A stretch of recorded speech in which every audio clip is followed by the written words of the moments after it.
dia de número 14 da guerra e as tensões só crescem, os ataques aumentam e os bombardeios ficam cada vez mais severos.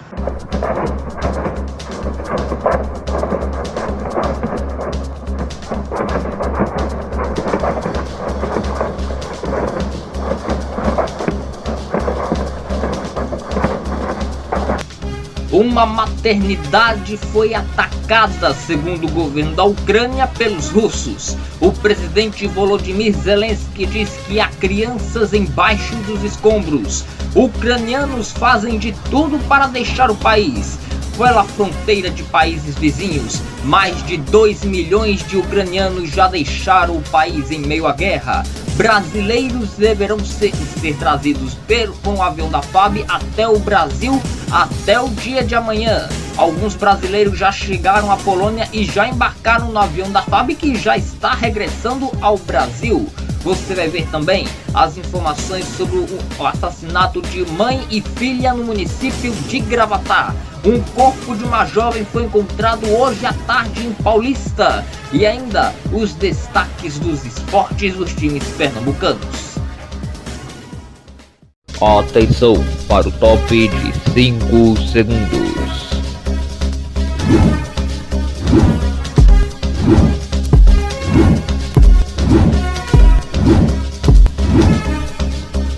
No ar, um campeão de audiência no seu ponto da notícia.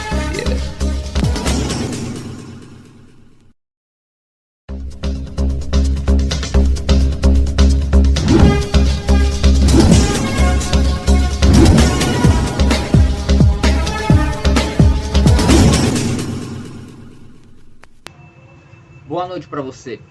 Neste 14º dia de guerra da Ucrânia, uma notícia muito triste aconteceu, foi registrada nesta quarta-feira. Uma maternidade na região de Mariupol foi bombardeada. Segundo o governo da Ucrânia, o ataque foi cometido pelos militares russos. Há crianças em meio aos escombros da maternidade. Alguns escombros estão pegando fogo.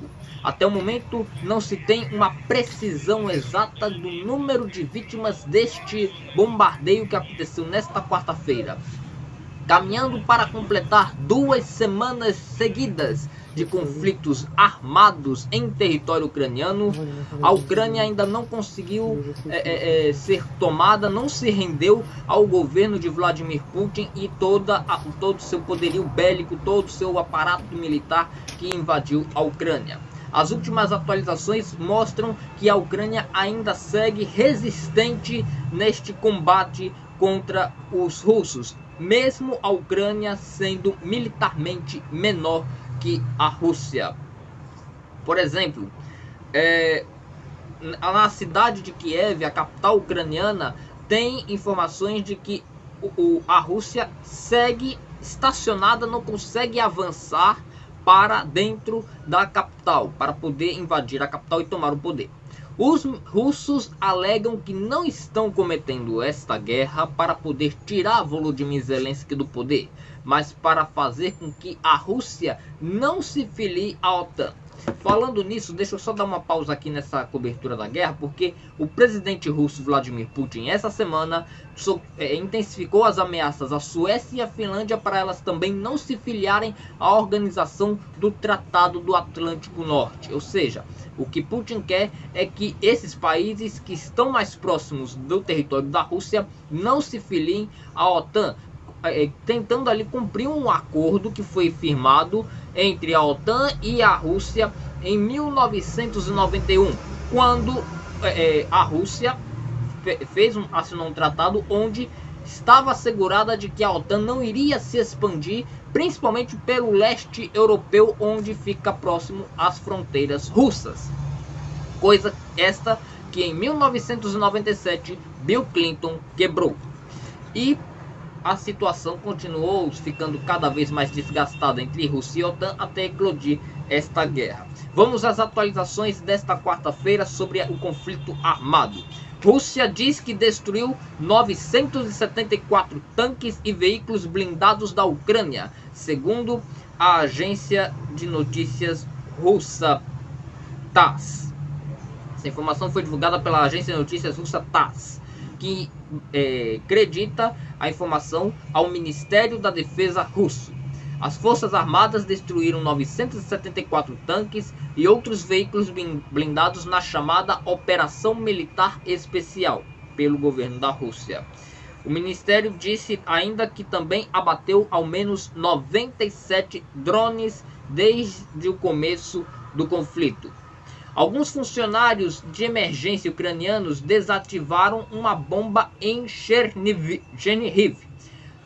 Umas imagens mostram, que foram compartilhadas pelas redes sociais, mostram o Serviço Estatal de Emergências ucranianas trabalhando ali junto com pessoas voluntárias na desativação de um armamento supostamente dispensado pelas tropas russas, que ali fez com que a arma pudesse ser desarmada e não explodir. O ministro das Relações Exteriores da Rússia, Sergei Lavrov, está na Turquia para se reunir com o chanceler ucraniano.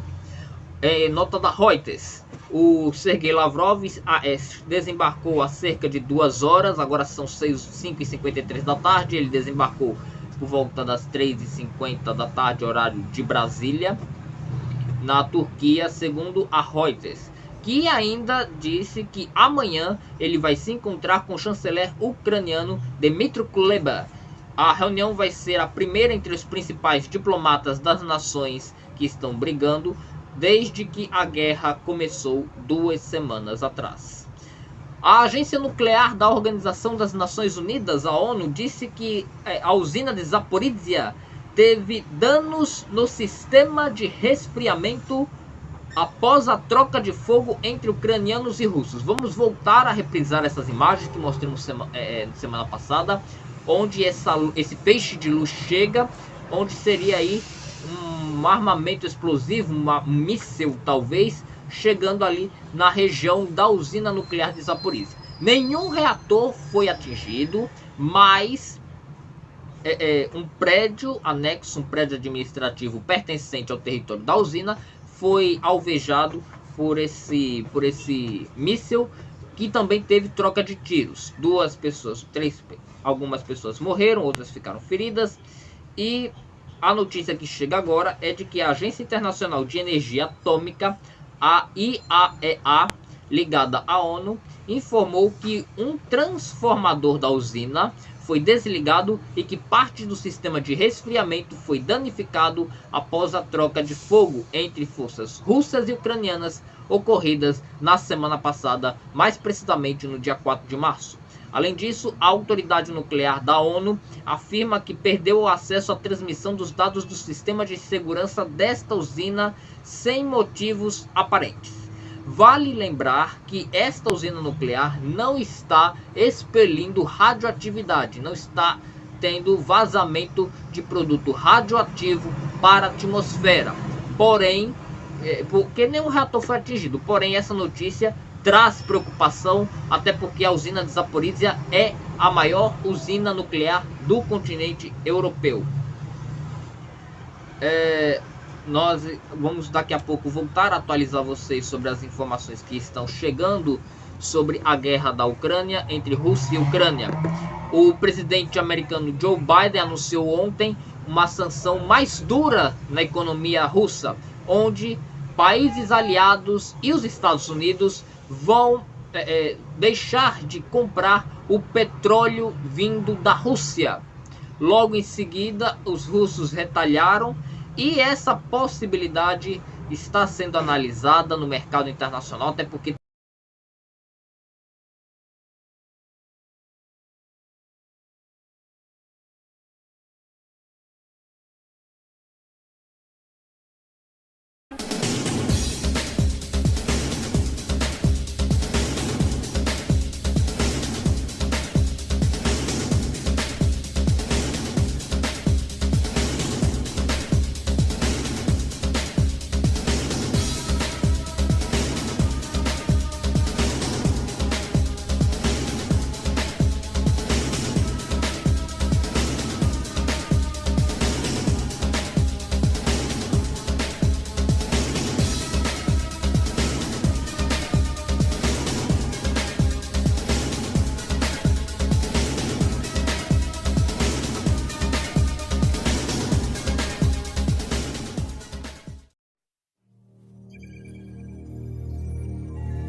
No último sábado, no bairro do Salgado, no município de Gravatá, no agreste de Pernambuco, foram encontradas mortas mãe e filha dentro de casa em estado avançado de decomposição.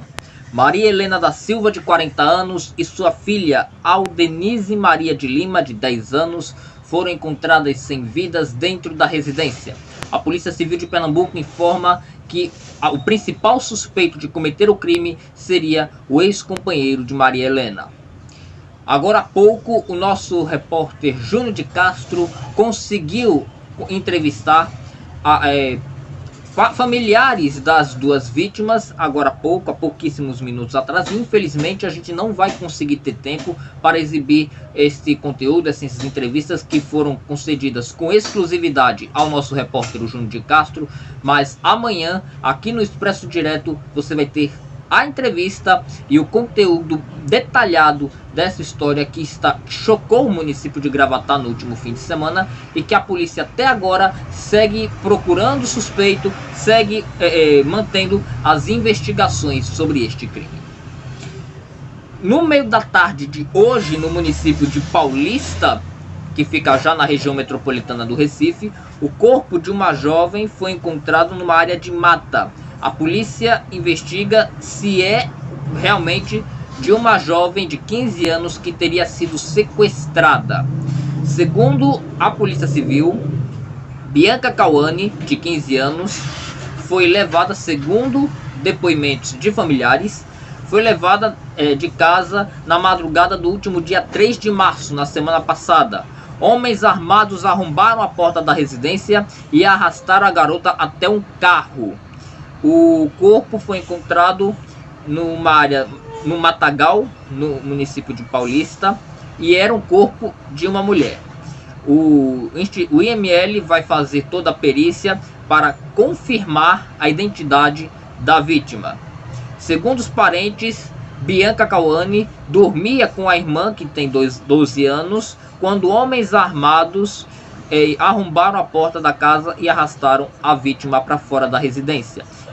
Só ressaltando que a irmã de 12 anos estava no quarto com a Bianca junto com a avó da vítima, que seria cadeirante. É uma notícia que estamos apurando, estamos acompanhando, e claro que ao longo, na edição de amanhã do Expresso Direto, com certeza poderemos vir a trazer mais detalhes sobre esse assunto e até a confirmação ou não da identidade da Bianca Cauane. Bom, uma notícia boa para quem mora em São Paulo. O governo de São Paulo anunciou nesta quarta-feira a liberação do uso de máscaras em áreas livres. Alguns estados brasileiros, como Ceará e o Rio de Janeiro, já aboliram o uso de máscaras tanto em locais fechados como abertos. A máscara agora deixa de ser um acessório obrigatório. Em São Paulo, os locais fechados ainda exigem a obrigatoriedade do uso do acessório, mas em áreas livres, nas ruas, parques, enfim, já não é mais obrigatório usar máscara em São Paulo, por conta do avanço da vacinação e da queda nos números de Covid no Brasil. Daqui a pouco a gente vai trazer os números da pandemia atualizados para vocês nesta quarta-feira.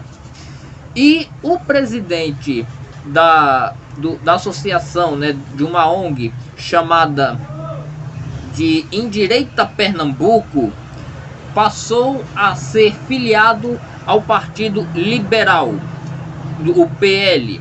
Nelson Monteiro, líder do movimento Endireita Pernambuco, anunciou sua filiação nesta quarta-feira ao partido do prefeito de Jaboatão e pré-candidato ao governo de Pernambuco, Anderson Ferreira, que teria abonado as pautas do dirigente, as pautas do líder do movimento. O partido disse que ele teria se destacado nos atos a favor do presidente Jair Bolsonaro.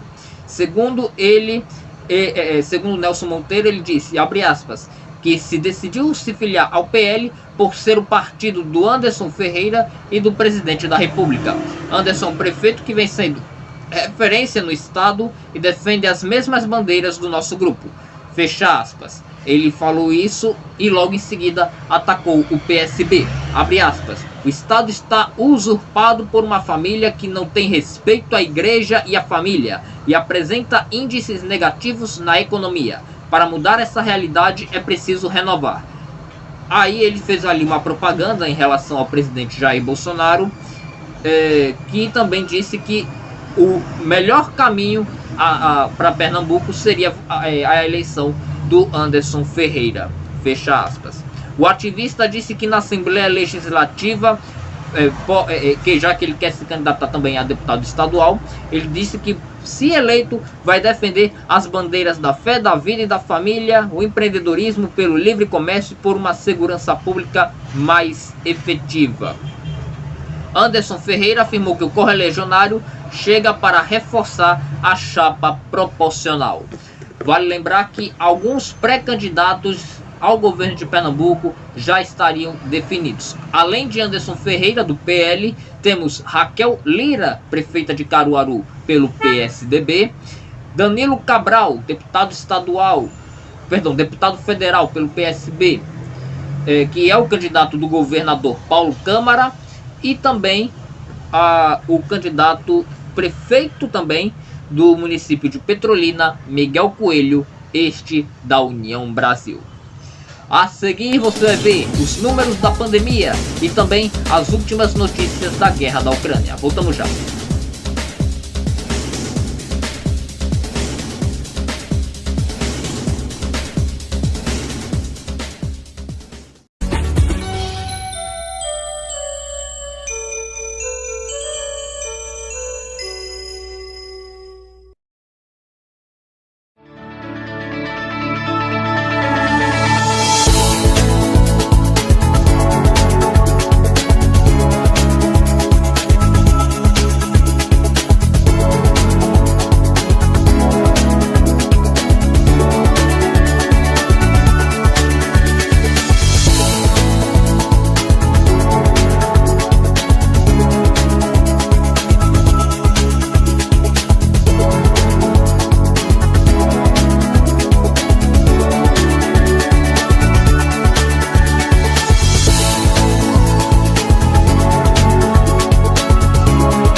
Agora às 6 horas e 12 minutos, a CNN Brasil acaba de divulgar o boletim diário em parceria com o Conselho Nacional de Secretarias de Saúde, o CONAS, sobre a pandemia no Brasil. Segundo esses dados que foram divulgados há pouquíssimos segundos, o Brasil registrou nas últimas 24 horas 54.906 casos, com 669 mortes provocadas pela Covid. Com isso, no total, o Brasil chega a 29.193.268 casos de Covid e 653.498 mortes por conta do novo coronavírus desde o começo da crise pandêmica. A média móvel de casos, segundo os dados da CNN Brasil, já volta a passar de 50 mil em território brasileiro. A média móvel de mortes voltou a subir e agora chega a 500 mortes. Desde 3 de março, esses números, tanto na média móvel de casos quanto na média móvel de mortes, estavam em queda contínua sem parar. Apesar disso, ainda são números consideráveis pelos analistas como números pequenos para poder, em relação a um aumento expressivo que possa vir a dizer que estamos voltando à tendência de alta no número de casos e de mortes no Brasil. E a gente volta agora a falar sobre a guerra da Ucrânia. Uma notícia que chega agora é de que a Comissão Europeia anunciou nesta quarta-feira o lançamento de um site para informar aos refugiados em fuga da guerra sobre direitos que eles têm na União Europeia, em países que integram o bloco da União Europeia, incluindo aí o regime de proteção temporária. Eu estou lendo essa notícia aqui no portal UOL, que divulgou essa informação. A gente vai disponibilizar neste vídeo o link do site. Este link, segundo o porta-voz da Comissão Europeia, ainda está em inglês, mas ele, a partir desta quinta-feira, vai também ser lido na língua ucraniana. O porta-voz fez esse anúncio, onde cerca de 2 milhões de pessoas neste momento estão fora da Ucrânia, refugiadas devido à guerra. O regime de proteção temporária que os países da União decidiram conceder aos refugiados de maneira inédita tem 1 ano de duração, sendo renovável consoante a situação até março de 2025. Ou seja, se for o caso de ser renovada essa concessão, aí poderá vir a ser renovada até o mês de março de 2025, daqui a 3 anos. Também está permitido aos ucranianos residir e trabalhar na União Europeia e ter acesso a alojamento, serviços de saúde e educação para crianças em idade escolar. Também abrange cidadãos ucranianos e seus familiares deslocados pelo conflito, assim como pessoas com status de refugiado na Ucrânia.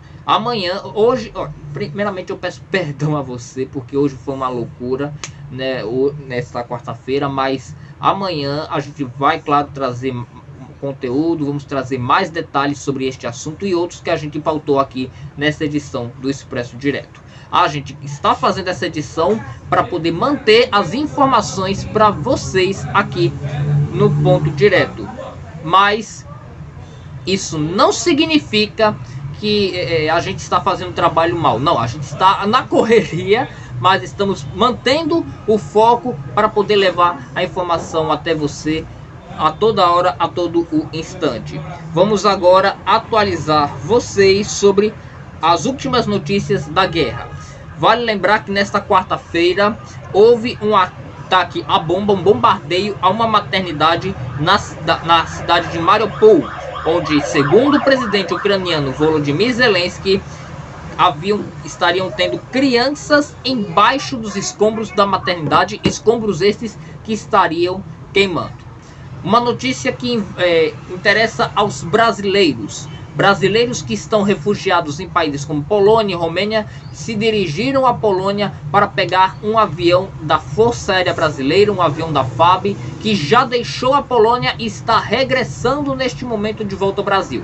Uma operação organizada entre os Ministérios da Defesa, Relações Exteriores, para poder fazer com que essa regressão, esse resgate, essa retirada dos brasileiros para eles voltarem ao Brasil, vindos da Ucrânia, possa acontecer. O avião da FAB foi enviado para lá. Entre ontem e hoje, o avião da FAB saiu do Aeroporto Internacional do Recife em direção à Polônia, chegou, já recebeu o embarque destes brasileiros que já está regressando ao Brasil. O voo deverá fazer escalas em Lisboa, em Portugal, e em Cabo Verde. Amanhã, por volta de 1h da tarde, o avião da FAB deverá chegar ao Aeroporto Internacional do Recife e a última parada do avião deverá ser em Brasília, na base aérea de Brasília, onde os brasileiros deverão ser recepcionados pelos seus familiares. Os brasileiros, eles estão já, como eu disse, neste avião, estão regressando ao Brasil. Uma boa notícia, então. Mas ainda há muitos brasileiros lá, ainda não se sabe, ainda não se tem informação de como é que vai ser este processo de retirada de todos os brasileiros. Pode ser mais de uma viagem que esses aviões deverão fazer, mas fato é que Os primeiros brasileiros já estão regressando ao Brasil e claro que a gente vai acompanhar aqui no Ponto Direto todo este processo. Continuamos seguindo, acompanhando as informações da guerra da Ucrânia. Essa edição de hoje fica por aqui. Peço desculpas pela precariedade da edição, pela correria assim da edição de hoje, mas amanhã estaremos tudo de volta, estamos de volta e, se Deus quiser, de volta aos eixos, tá? Mas eu não poderia deixar de encerrar essa edição sem antes mostrar para vocês um recado da nossa mais nova colaboradora do Ponto Direto, ela que chega agora para juntar a nossa equipe, ela que é Leila Andrada. Ela vai agora ser editora de moda do Ponto Direto. Ontem foi o Dia Internacional da Mulher, né? E Leila Andrada respondeu a seguinte pergunta que nós fizemos a ela, para ela poder se apresentar e ela, como mulher, poder responder de maneira íntegra, né? De maneira mais credibilizada, né? Que seria o seguinte: qual a importância do jornalismo feito por mulheres para mulheres? Veja o que foi que ela respondeu. Eu acho que a importância da mulher no jornalismo é uma coisa assim que a gente nem consegue pautar direito, sabe? Ah, é uma importância pequena, uma importância média. Não, é uma coisa imensurável, né? Porque principalmente no jornalismo de mulheres, né, fazendo pautas sobre assuntos, né, femininos principalmente, elas sabem, né, tudo que a gente passa, né, elas sabem como é ser subestimada no trabalho, né, sabe como é ter preconceito de gênero, né, como nós sofremos não só no jornalismo, mas em todos, né, todos os âmbitos sociais, né. Ela sabe como é que as pessoas julgam a gente como sexo frágil, né? Como se, assim, porque a gente menstrua, porque a gente dá à luz, a gente é um ser frágil. E esse papel da mulher na comunicação é muito importante, assim como é, por exemplo, na política, né? Em que países, por exemplo, países que são considerados machistas, né, do Oriente Médio, tem mais representantes mulheres na Câmara dos deputados e dos políticos do que no nosso próprio país, né, aqui no Brasil. Então, a importância da mulher na comunicação é representar, né? E quem melhor do que uma mulher, né, para fazer uma pauta sobre feminicídio, né, sobre os problemas de mulheres conseguir emprego, né, discriminação, né? Mesmo com tantos avanços, a gente ainda tá muito longe, né, de ganhar igual aos homens, né, ter a igualdade salarial, social também, né? Então, eu acho que as mulheres no jornalismo é uma coisa que a gente nem, sabe, a gente tem que apoiar. E a gente precisa da ajuda dos homens para que a gente alcance essa igualdade, não só porque, né, porque eles devem, porque é correto, para a gente ter um mundo, né, que seja mais justo. É necessário tudo isso, né? Então, eu acho que é extrema importância mesmo e que, né, principalmente nesse dia, né, 8 de março, que é um dia muito importante para todos nós, não só as mulheres, mas para os homens também, né? Porque a gente quer uma sociedade mais justa, uma sociedade melhor, com mais respeito, né? Então é isso que eu acredito. Seja muito bem-vinda ao Ponto Direto, Leila Andrada. A gente está honrado com sua chegada e com certeza vamos colher muitos frutos aqui no Ponto da Notícia, sem dúvida nenhuma. O Ponto Direto, ao longo da semana, vai também trazer algumas outras novidades, caras novas que também estão se somando ao Ponto da Notícia. É o Ponto Direto trazendo cada vez mais credibilidade para vocês. O Expresso Direto agora sim termina aqui. A gente volta amanhã mais organizados, se Deus quiser. Então, para você, uma boa noite, boa quarta e até quinta, se Deus quiser.